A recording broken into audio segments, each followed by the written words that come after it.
É engraçado que alguns signatários da Carta, que são de partidos de esquerda, defendem ditaduras em outros países. Até onde vai o seu compromisso com o bolsonarismo, né? Qual a fronteira até onde vocês se encontram, onde vocês divergem?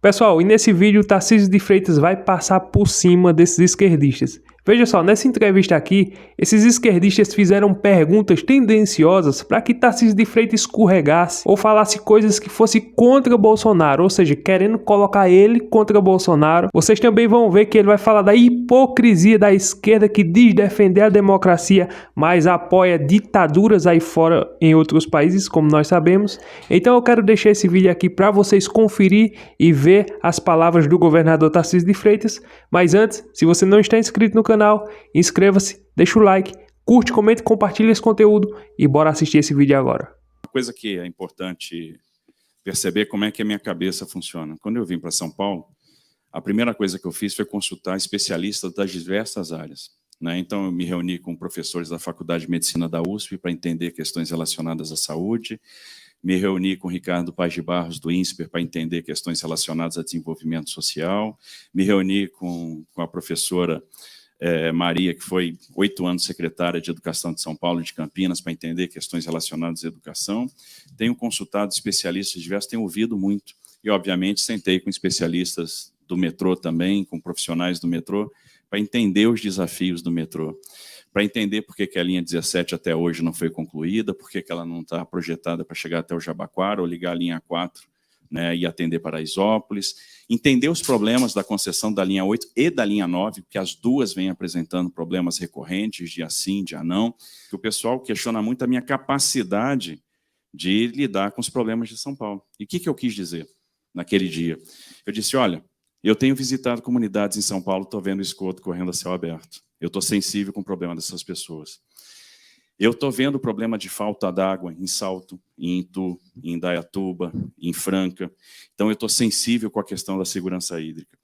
Eu estou vendo a necessidade de duplicar Itapetininga, Ourinhos. Eu vi o problema do hospital de Itapetininga. Eu estou sensível com o problema da saúde. Eu estou sensível com o problema do hospital de Presidente Prudente, que está operando com 30% da capacidade. Eu estou sensível com a não conclusão do Rodoanel.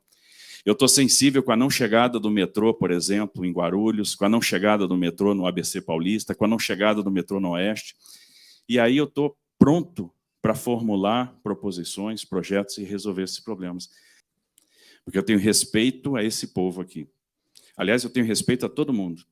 O que eu quis dizer é que, eventualmente, uma pessoa de fora vai se cobrar muito para dar boas respostas. Eu me preparei a vida toda para resolver problemas.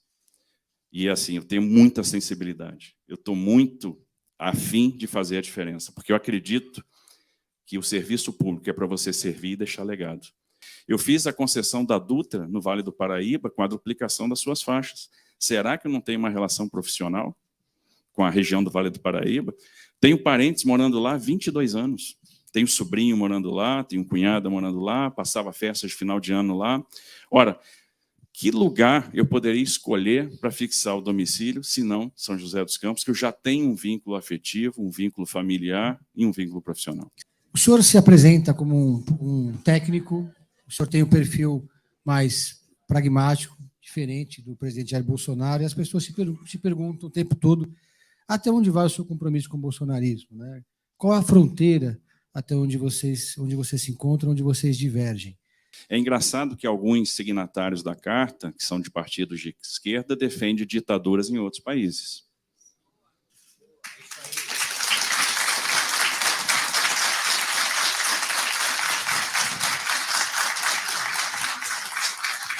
Então, eu acho o fim da picada você ter pessoas assinando a carta, se dizendo defensores da democracia no Brasil, mas defendendo a ditadura na Nicarágua, a ditadura na Venezuela, defendendo outros regimes totalitários na América Latina. Então não faz o menor sentido isso, tinha um cunho político partidário e a carta que eu defendo é a Carta Magna e a Constituição.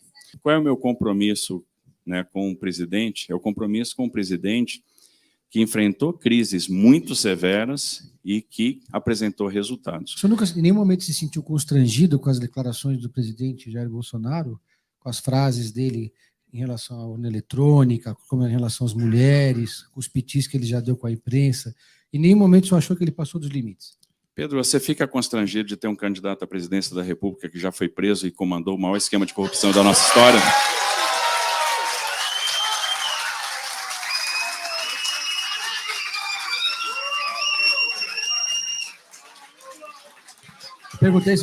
Perguntei em relação ao Bolsonaro. O Sabatinado não é o candidato do PT. Eu não sou candidato. Nem o Bolsonaro é o Sabatinado. Sim, mas o senhor é o candidato. O que acontece? O que eu vivenciei no governo, eu participei de um governo que me deu liberdade para montar um time técnico. Eu participei de um governo que pegou um Porto de Santos dando meio bi de prejuízo e vai entregar um Porto de Santos dando meio bi de lucro. Eu participei de um governo que enfrentou a crise do Covid e entregou o país com o mesmo resultado fiscal, com a mesma relação dívida-PIB de antes do Covid. De um governo que, no final das contas, diminuiu as despesas administrativas pela primeira vez desde a Constituição de 88. Então, no final das contas, é um governo que tem muito resultado. O resto é conversa. Uma observação, essa é a primeira sabatina em que os convidados agem como torcida organizada. Isso não aconteceu antes, só para deixar o registro aqui.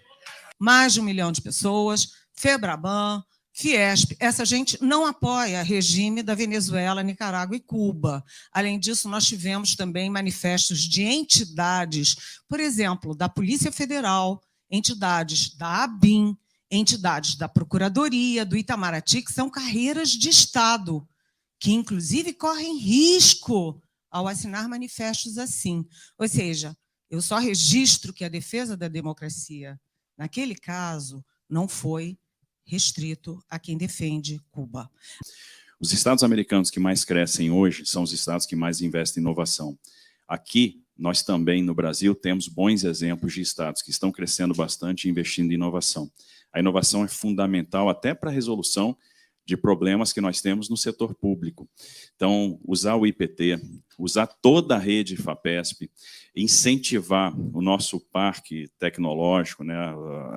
São Paulo tem aí parques importantes, né? E a gente tem que promovê-los e, na verdade, ampliá-los. Então, a gente não pode ficar com a ciência restrita, por exemplo, em São José dos Campos, em Campinas, em São Carlos.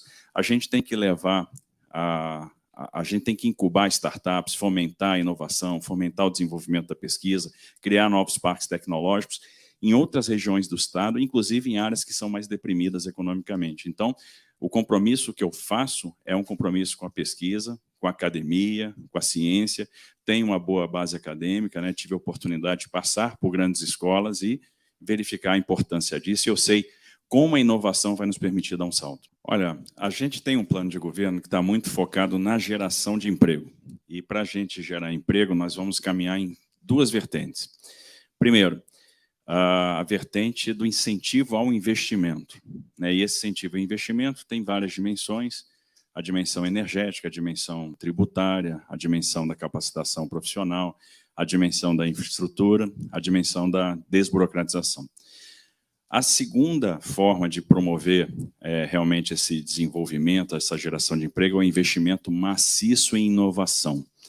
Então, todas as instituições dedicadas à pesquisa no estado de São Paulo são importantes. Então, a FAPESP, que congrega essas instituições, essa rede de inovação, de tecnologia, né, de ciência, ela vai ser prioridade. A gente tem que investir em ciência, tem que investir em inovação.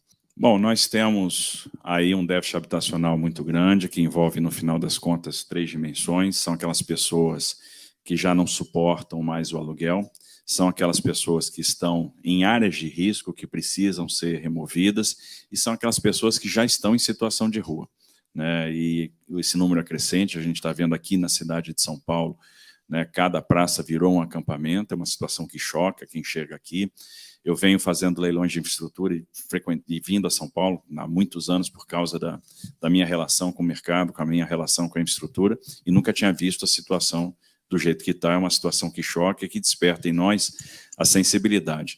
Eu entendo que a gente tem que ter uma política habitacional muito pesada, né? Tem que ser uma prioridade absoluta, até porque essa política habitacional está relacionada com outras políticas públicas.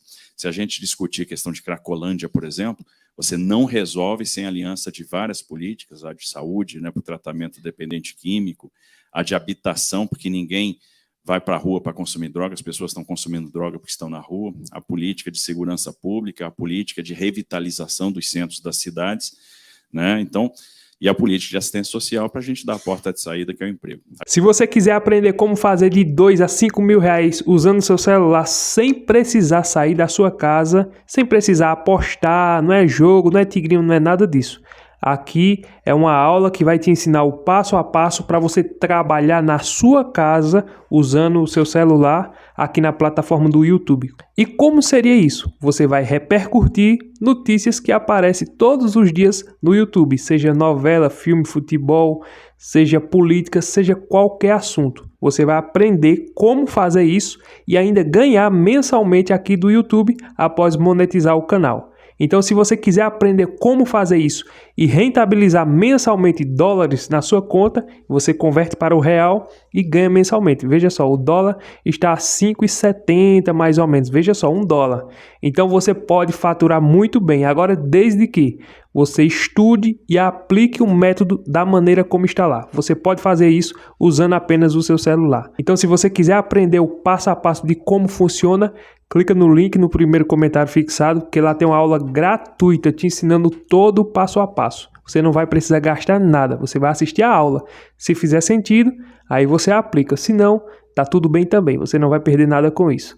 Pessoal, o governador Tarcísio de Freitas é sensacional. A esquerda sempre quer colocar um governador ou um representante de direita contra Bolsonaro. O maior inimigo da esquerda aqui no Brasil, nós sabemos, se chama Jair Bolsonaro. Aí você viu aquelas falas do jornalista que ele quis pegar o Tarcísio de Freitas para colocar ele contra Bolsonaro. E aí, governador? Até onde vai a sua relação com o bolsonarismo? Veja só, veja como eles tratam. É como se o bolsonarismo fosse a coisa mais nojenta. Parece que eles falam com nojo. E eu não duvido nada que eles estejam nojo mesmo de quem é de direita. Se você disser que é de esquerda, pronto, eles veem a pessoa como um democrata, como uma pessoa verdadeira, como um patriota. Se você dizer que é de direita, aí, meu filho, você é tudo que não presta. Para a esquerda é assim, você não é nem direita, você é uma extrema direita. Infelizmente, essa ideologia nojenta tem tomado conta de muitas mentes, né? E pessoas inteligentes, veja só, jornalistas, intelectuais, pessoas que estão lá, né? Certos graus de faculdade, professores. É aquele pessoal, tudo grandão lá, mas tudo com a mente enviesada pro lado da esquerda, e a Che Guevara, e Cuba, e a democracia, e a Venezuela não teve nada de golpe ali, a Venezuela está vivendo uma situação democrática, e teve eleições, eles ainda defendem isso aí. Não publicamente, mas pergunte para um esquerdista raiz, pergunta pro Lula se ele quis romper as alianças com Maduro, não rompeu. Agora ele não está tendo tanto contato porque isso vai queimar a imagem dele. Mas romper a aliança com Venezuela, Cuba, Nicarágua, ele não rompeu não. A amizade continua a mesma. Veja só esse asilo que eles deram para aquela vice-ex-primeira-dama, né, do Chile, se eu não me engano, que quase que ia sendo presa e para não ser presa veio para cá para o Brasil. E ainda veio no avião da Força Aérea. Nós pagamos para que o Brasil abrigasse uma mulher que estava fugindo da justiça. É inacreditável. Mas faz parte da companheirada, faz parte do grupo do Lula. Tá aí. Agora, anistia não pode ter, não. Aquele que estava lá no dia 8, ninguém pode ter anistia. Tem que ter justiça e democracia para esse povo. Mas para a esquerda tem que ter anistia, né? Porque nenhum dos que depredaram a Câmara dos Deputados foram presos. Então, a história está aí, né? Ninguém é bobo, ninguém é besta. Então, infelizmente, essa é a esquerda. E esses jornalistas são tendenciosos. É triste, né? Lamentável. Mas essa é a realidade. Deixa o like, curte, comenta, compartilha e até o próximo vídeo, se Deus permitir.